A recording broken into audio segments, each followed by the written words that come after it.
सकाळ उठी निजर नित्यकर्म सारी गाधे पाधे मु चली आसिली टिके सजबाज हवाक जहाँ कहतु सांग माने मुहर टिके क्रीम पाउडर बोला नहेले सजबाज नहेले दिनटा कौन दिन भाया जीव। झील पिला मानक सजबाज विषय आपण माने तो जानिथिबे दुनिया पछे उलट पालट हो जाऊ किंतु आमको सजबाज तो हबार अच्छी मेकअप हबार अच्छी।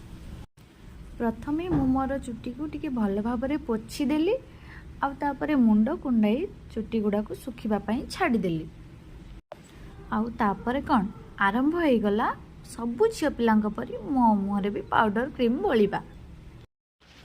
आजिकली सोशल मीडिया रे गोटे सनस्क्रीन बहुत भाइराल होची तो से सब देखी मु भी ऑर्डर करदेली डर्मडॉक रो अल्ट्रा वेलवेट ब्राइटनिंग सनस्क्रीन।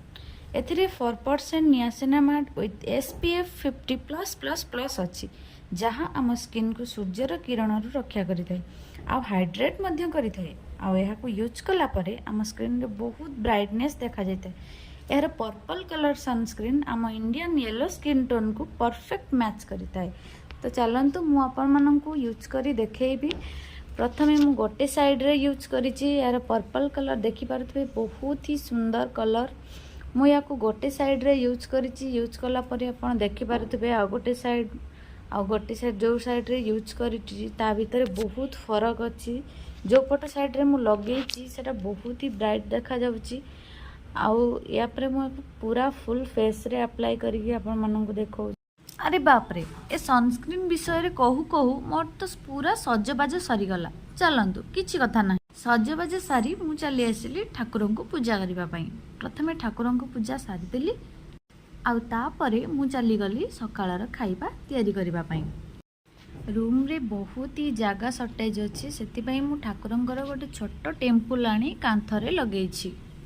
जेते जहाँ कहतु पछे आम ओडिया मानकर दिन किंतु पखाळरू ही आरंभ हुए। एपटे आलू सिझेबा बसई देइथिली आलू गुड़ा सब सिझी जाइथिला गैस को बंद कर दे बैगण गुड़ा सब पोड़ीबा रखीदेली गैस रे। बैगण पोड़ीबा भितर मु चली जाइथिली मोर किचन गार्डन को जोठी काकुड़ी गछ सब मु अन्यान्य परिबा गछ मध्य लगेइथिली। सांग माने देखंतु मो काकुड़ी गछ रे एबे काकुड़ी आसीबा आरंभ हो जाइछि। दुईटा छोट छोट काकुड़ी हेइछि मु एबे याको तोलिकी नै जाउछि। काकुड़ी गछरे काकुड़ी तो हेउछि किंतु एटा बहुत ही छोट छोट होइकी लाल पड़ी जाउछि आ पोका मध्ये लागि जाउछि। ए सब भितर एपटे मोर आलू भी सिझी जाइतिला आ बैगण भी पोड़ी देइथिली।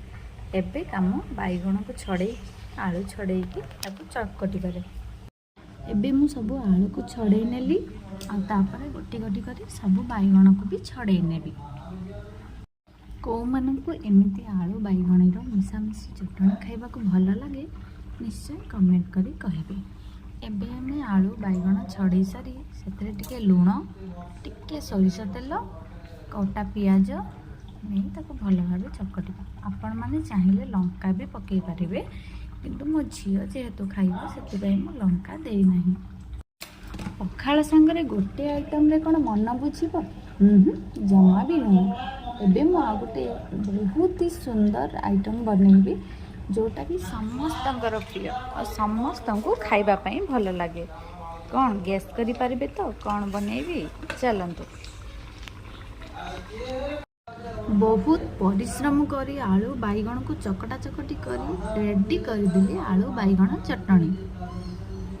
सांग माने मते आज पखाळ सहित जे सिंपल खाइबा खाइबार थिला सेतिपाई मु आज किछि बेसी किछि भजा भजी भी करिनी कि अन्य किछि खाइबा भी तैयारी करिनी केवल आलू बैगण चटणी आउ मोर से स्पेशल जिनस जहाँ कथा मु एबे टिके आगरु कहूतिली। आउ गोटे ताटिया रे गोटे आंबुल टिके पियाज गोटे कंचा लंका दुई खोला रसुण को मु छेचिकी नैछि रसुण आउ दीटा काकुड़ी आउ टिके लेम्बू बास एतिकी हेई गला माने बेलाय पखाळ आपण खाइदेबे बास।